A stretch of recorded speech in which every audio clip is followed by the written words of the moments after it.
All right, let's dive into one of history's most fascinating encounters. This is a story about a sage, born with a twisted body but a mind of pure light, and a powerful king who ruled an entire empire but was searching for a truth beyond all of it. We're going to explore the incredible story of Ashtavakra and King Janak, and their dialogue on the very nature of reality itself. You know, our story is set against a backdrop of immense spiritual significance, and this quote really captures that feeling perfectly. We're not just talking about mountains and geography here, we're talking about a civilizational heartland, where the deepest questions about consciousness weren't just asked, they were lived. So where exactly did this extraordinary meeting even happen? Well, we have to travel way back in time to the ancient Mithila Janakpur civilization, a kingdom that thrived in what is now the southern plains of Nepal. And let me tell you, this was no ordinary empire. Mithila was basically a beacon of knowledge. It was a place where leadership and wisdom were completely intertwined, ruled by this whole line of philosopher-kings. Think of it less like a country with political borders and more like this vibrant cultural force, a spiritual hub that drew in the greatest minds from all over to debate and study the ultimate truth. And right at the heart of this kingdom of wisdom, our two central figures come onto the stage. On one side, you've got an enlightened monarch, and on the other, a young, physically imperfect sage. You just know their meeting was destined to change everything.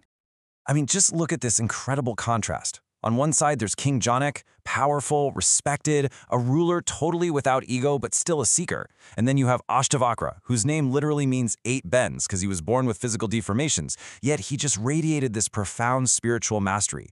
The king had everything the world could possibly offer, but he was looking for inner truth. The sage had none of the world's ideas of perfection, and yet he already was that truth. And this, right here, was the core realization of the young Ashtavakra, something he understood even as a kid. He could see beyond the temporary shell of the body and the fleeting thoughts of the mind, straight to the eternal, unchanging consciousness within. This becomes the foundation for absolutely everything he's about to teach. So, the sage makes his way to the king's court. I want you to just imagine the scene. A grand hall, it's filled with seasoned scholars and powerful courtiers, and in walks this young, misshapen boy. What happens next is just, wow, it's stunning. Can you even imagine the audacity? The entire court must have just gasped. This young boy, addressing one of the most powerful and respected kings on the entire planet, not with a question, not with a request, but with a declaration. It's a direct, almost shocking challenge to the king's whole reality. And this response? This is exactly why Janak was no ordinary king. Instead of reacting with his ego or with anger, he sees the truth shining through the boy's unconventional appearance. He recognizes the authority, not of status, but of pure wisdom. With this incredible humility, he just folds his hands and becomes a student. And right there, the great dialogue begins. So their conversation quickly gets to the core philosophy. You see, Ashtavakra didn't offer complicated rituals or some long, difficult path you had to follow for years. His teaching was immediate, it was direct, and it was radically simple. At the heart of it all is this philosophy of Advaita, or non-duality. Now, to put it simply, it's the idea that your individual consciousness, yourself, isn't actually separate from the single, universal consciousness that makes up all of reality. There's only one ultimate reality, and you are that. Okay, so this is the crucial, practical question, right? Janak is a king. He's got duties, a kingdom to run, a real life to live. So he asks what so many of us wonder. This philosophy sounds amazing, but how do I actually live it? How can I be free while I'm still in the thick of it all? Ashtavakra's answer is just a masterclass in what's called Jeevan-Mukti, or liberation while living. First, he says, you have to recognize the illusion. You are not your physical body or your passing thoughts. Second, realize your true nature. You are the silent, aware presence behind all of it. And third, live from that place. Engage with the world, shine your light, but stay unattached to the outcomes, untouched by the chaos. Kind of like how the sun shines on everything without being affected by any of it. But here's the thing. Was Janak just understanding this with his intellect, or had he truly realized it? Ashtavakra decides it's time to put his new student to the ultimate test. He creates this dramatic, illusory crisis just to see if the king's new wisdom would actually hold up. So all of a sudden, the palace seems to be completely engulfed in flames. Pure chaos erupts. Courtiers, guards, servants, everybody is screaming and running for their lives.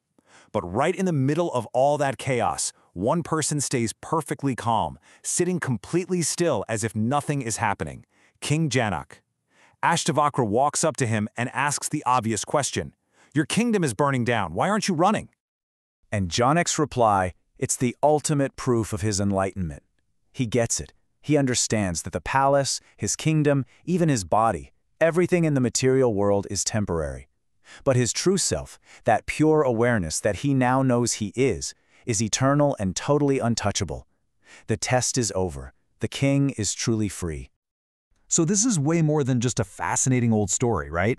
The dialogue between the sage and the king was recorded as the Ashtavakra Gita, and it leaves behind this timeless legacy that still resonates so powerfully today. The core message is just so powerful and direct. It tells us that freedom isn't something you have to earn or achieve in the future. It's our natural state, and it's available in this very moment.